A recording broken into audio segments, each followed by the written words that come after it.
é muito importante. Por isso que foi muito abençoador o testemunho do pastor Wandeir falar que eles já fizeram esse curso, né? Mas a gente não está falando sobre uma carga de conhecimento, nós estamos falando de algo que Deus movimenta. Então a gente precisa estar onde Deus está movimentando. Eu já fiz veredas antigas no mínimo 6 vezes.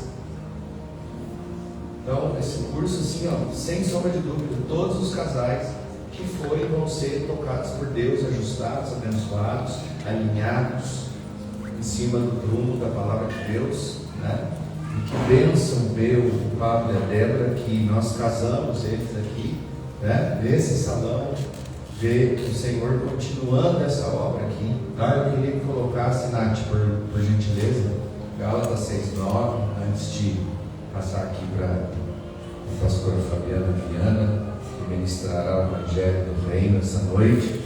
Mas diz assim, Gálatas 6:9: e não nos cansemos de fazer o bem, porque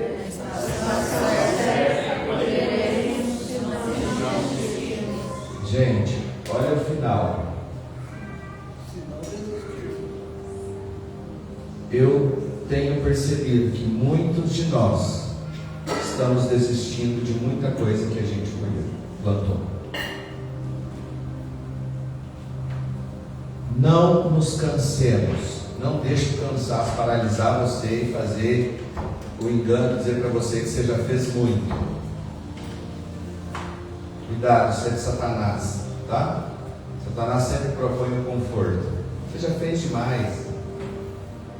Não nos cansemos de fazer o bem, porque há uma estação que frutifica este bem que nós fazemos, se não desistirmos. Talvez você parou de fazer o bem, está lá no primeiro ponto. Talvez você se confundiu nas estações, e talvez você está desistindo de fazer o bem. Se apegue. Para mim, esse testemunho dos casais, assim, é uma perseverança de não desistir de fazer o bem.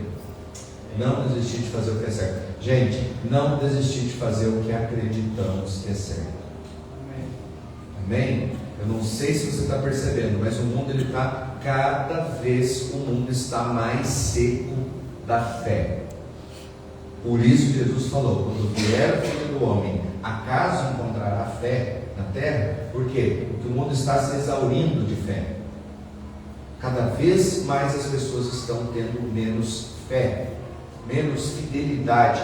E menos fé significa menos pessoas fazendo o bem, menos pessoas compreendendo que tem uma estação que Deus faz a gente colher o que a gente está plantando. Quem tem clareza do que está plantando, tem dúvida de que colherá? Sim ou não? Quem tem clareza de que está plantando, não tem dúvida de que colherá. Deus nos dá sementes. As palavras que você ouve propõem uma prática. Se você as pratica, essas palavras se tornam sementes que vão começar a germinar na sua vida. E se você persistir e regá-las com o bem, e se você crer que existe uma estação que Deus, lembra de Jó? Amaldiçoa teu Deus, irmão, você está doente, sem dinheiro, está lascado aí, Jó. Esse negócio de fé aí, confiar em Deus. Cara, olha a tua situação, a tua condição. E Jó, não chegou a estação ainda, mas vai chegar, porque o meu Deus, o meu Redentor, se levantará a meu favor. Amém. Porque eu espero em uma estação em que Ele vai se levantar a meu favor. Por quê? Porque eu plantei fidelidade. Amém. Então Jó, ele consegue ter fé em momentos difíceis, porque ele tinha convicção de que ele plantou na presença de Deus. Por isso que o Evangelho é isso, tá? Mas eu quero enfatizar, porque essa palavra está queimando no meu coração. Se não desistirmos. Cuidado, irmãos. Cuidado, Satanás não pode, escute, Satanás não pode mais roubar a sua semente. Sabe como diz Mateus 13? a semente que cai, e vem as aves de rapina, e comem ela e roubam. Cuidado, olha para mim, eu acho que isso é uma palavra do Espírito. Tem muitos de nós que Satanás não pode mais roubar a semente, porque a gente permitiu que a semente entrasse e ela começou a brotar. Sabe onde que Satanás vai roubar esses frutos? Fazendo você desistir. E o contrário de desistir é persistir, é ser perseverante, é enfrentar toda a força que infere sobre você o sentimento de desistência. Quem já pensou em desistir? Nós somos assediados diariamente para desistirmos, porque Satanás sabe que ele não pode mais roubar a semente, está dentro de você, mas ele pode fazer você desistir de ficar regando essa semente. Fique tranquilo, você não vai chegar no fim diante de Deus sem Deus devendo para você. Senhor, eu fui fiel, ouvi tua palavra, obedeci tua palavra, guardei tua palavra, andei nos teus caminhos, fiz o melhor do que a minha fé pode fazer, e você não foi fiel à sua palavra. Isso nunca vai acontecer, irmãos. Isso nunca vai acontecer. Deus não fica devendo nem para o ímpio. Dizem os sábios que até o bem que o ímpio faz, Deus o paga nesta vida, para que ao chegar na eternidade, ele não reivindique que Deus lhe deu alguma coisa. Por isso que você vem ímpio se dando bem, feliz, tá? Fica tranquilo, é Deus pagando o bem dele aqui, para que na eternidade o Senhor não deva nada. Mas nós confiamos que Deus é galardoador daqueles que buscam. Você acredita nisso? Irmão, quem acredita nisso não para de fazer o bem. Quem acredita nisso não para de servir, de semear, de dar a sua dedicação. Receba essa palavra de fé no seu coração e não para de fazer o bem. Se você não está vendo fruto e resultado, fique tranquilo. Paulo disse que existe uma estação certa que vai acontecer o quê? Nós colheremos. Nós colheremos. Amém? Sim. Não desistimos. Vamos orar pela pastora Fabiana, que ela vai ministrar a nós nessa noite. Pai, nós apresentamos a vida da Fabi na tua presença. Senhor, pelo Evangelho você nos lava. Senhor, pelo Evangelho você purifica o nosso coração, que é onde o Senhor deseja colocar as suas sementes. Pelo Evangelho você, Senhor, santifica a nossa consciência. Pelo Evangelho você purifica o interior do nosso coração, para que você possa habitar. Por isso, Pai, nós não estamos aqui buscando bênçãos, porque sabemos que bênçãos são frutos, ó Deus, de um plantio regado com fé. Nós não somos mais, Senhor, crianças imaturas. Nós não somos mais, Senhor, ó Pai, que ainda vê o Senhor como um Deus de troca. Nós desistam, Senhor, daquilo que o Senhor falou no coração delas. Pai, muitas vezes nós queremos mudanças externas, e isso é uma fuga de momentos em que precisamos que você mude nosso interior.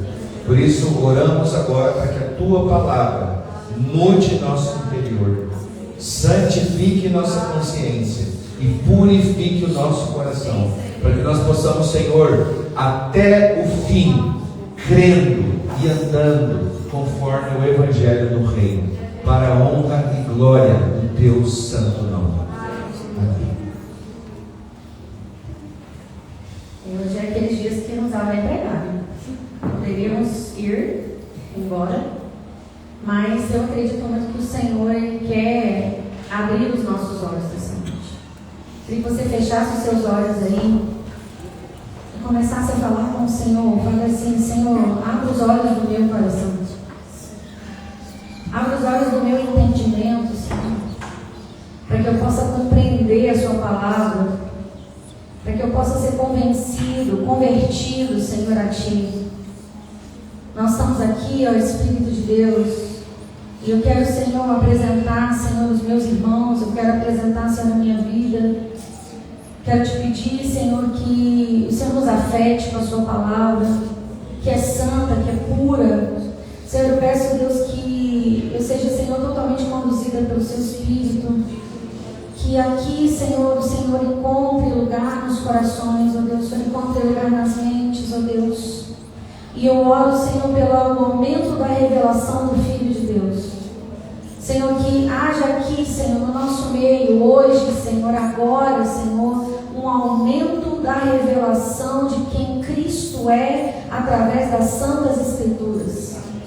Eu te peço, Senhor, não existe poder em mim, não existe poder no homem, mas existe, Senhor, o poder do Senhor que se aperfeiçoa na nossa fraqueza. Então nós queremos nos apresentar diante de Ti, clamando ao Teu Espírito que tenha liberdade no nosso meio. Senhor, nós não temos expectativa de que essa noite seja mais uma noite. Nós sabemos que o inimigo da nossa alma, ele trabalha para que nós possamos desistir, como foi falado. Nós sabemos que o inimigo da nossa alma, ele trabalha para roubar de nós a verdade que está contida na sua santa palavra. E eu quero te pedir, Senhor, venha, Senhor, nos afetar nessa noite. Nós precisamos de Ti, Senhor. Nós precisamos do Seu Espírito, Senhor. Que o Senhor cresça e que eu diminua. Que haja, Senhor, mais e mais e mais de Ti, Senhor. E menos, Senhor, do que eu penso. Menos, Senhor, da minha opinião. Mas que haja, Senhor, um abrir, Senhor, da santa palavra, para que nós possamos, ó Deus, beber e comer, Senhor, ser lavados por esse rio que o pastor Vanderlei falou aqui, que é o rio de vida, o rio de vida que flui do trono e do Cordeiro, como diz em Apocalipse. Nós queremos te pedir, Senhor, flua aqui, Senhor, em nome de Jesus. Amém.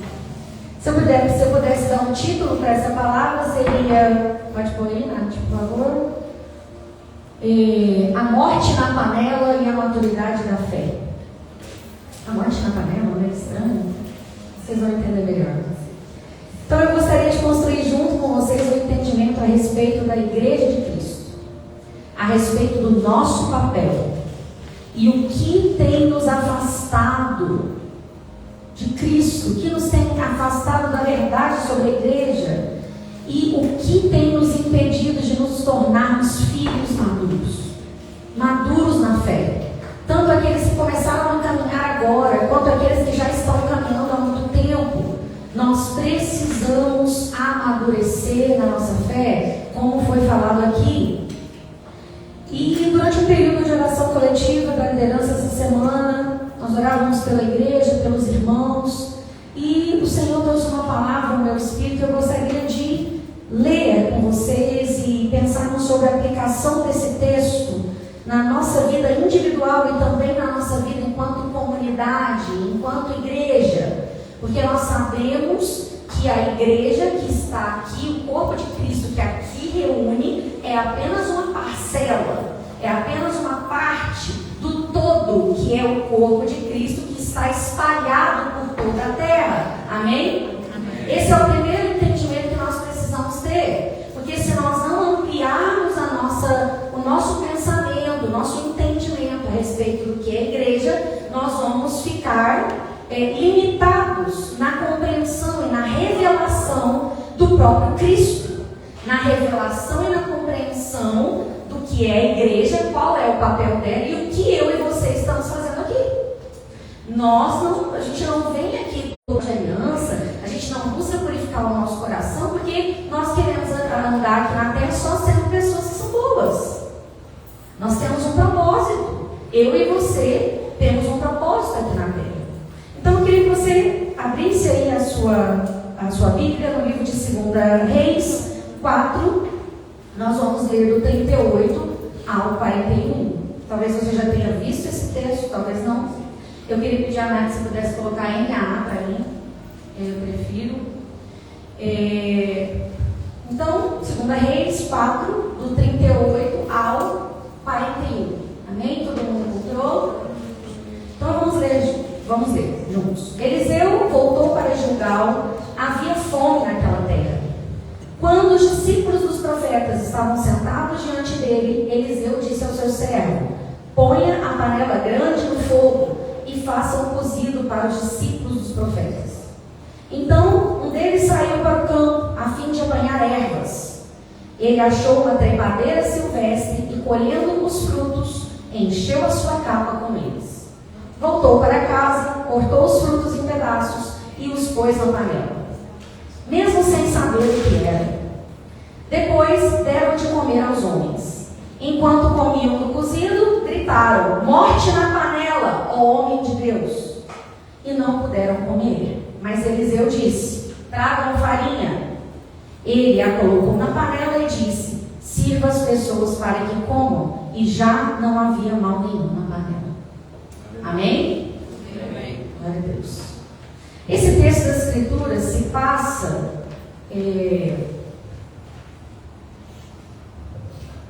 passa num período, né, ali no ministério profético, né, de Elias, Eliseu, né, naquele período, né, se você observar todo o capítulo 4 aí da sua Bíblia, você vai perceber que os profetas, eles estavam, tanto Elias quanto Eliseu, o contexto histórico, o contexto cultural que eles viviam, era um contexto de fome, era um contexto crítico, era um contexto de apostasia, era um contexto de idolatria, era um contexto de esfriamento espiritual. Se você pensar em todas as histórias que Elias, nós vemos nas Escrituras ali em 1 Reis, início de 2 Reis, vocês vão perceber que Elias lutou como um profeta de Deus, uma boca de Deus, com a autoridade do Senhor contra a idolatria, contra Jezabel, contra os adoradores de Baal. E existia uma perseguição religiosa. Existia também naquele tempo uma fome terrível, uma seca terrível. E esse era o contexto, né? Que esse texto aqui, ele foi tirado, ele foi escrito.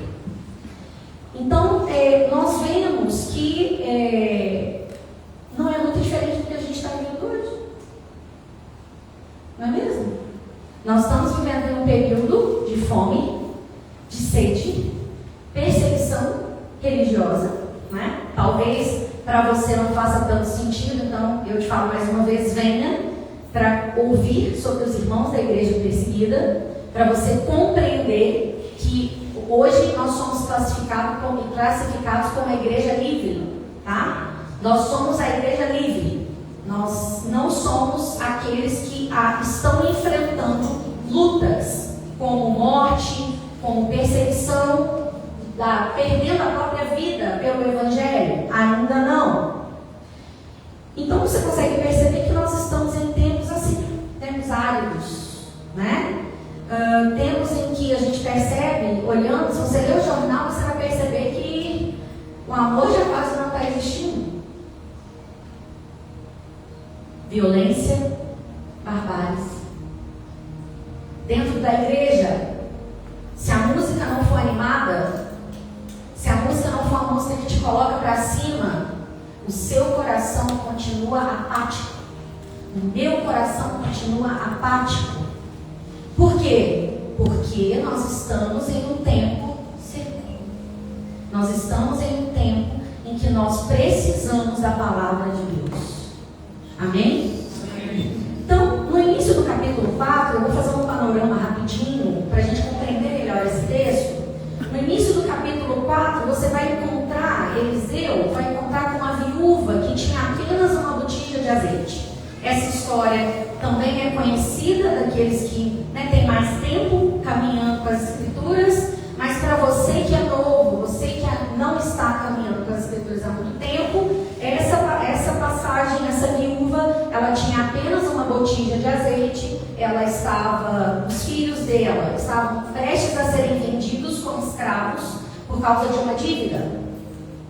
E é muito interessante que nós ouvimos lá no Ticum que essa viúva provavelmente era a mulher de Obadias.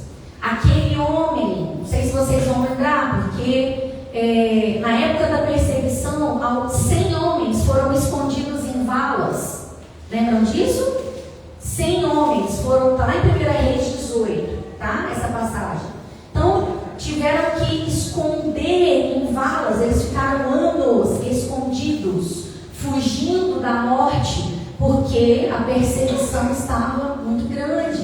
E esse homem Obadias, ele era um copeiro do rei, ele trabalhava, né, no palácio, e ele fez o quê? Compreendendo o tempo que ele estava vivendo, compreendendo qual era o papel dele naquele tempo, ele vendeu tudo que ele tinha e ele alimentou aqueles homens durante 3 anos. Imagina você pegar tudo que você tem para alimentar e para cuidar de crianças que estão num país aí perseguido, que não tem nada. E é muito interessante o Rafa falar sobre isso aqui, porque o que aconteceu com essa viúva, né? Eliseu chegou, ela só tinha um azeite, e ele falou assim: traga as vasilhas. Traga as vasilhas, ela trouxe as vasilhas, e o azeite não parou de jorrar.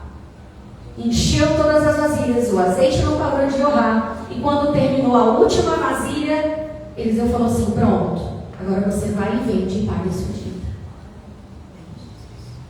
Deus não deixou Obadias. Deus, ele não nos esquece, irmãos. Deus não esquece o que nós fazemos juntamente com Ele. Deus não esquece o que nós fazemos para Ele, por Ele. E como o Rafa disse, nós vamos colher, né, aquilo como a esposa de Obadias colheu. Logo depois, nós vemos a história da Sunamita e o seu marido. Isso tudo no 4, tá? Para chegar no nosso texto base.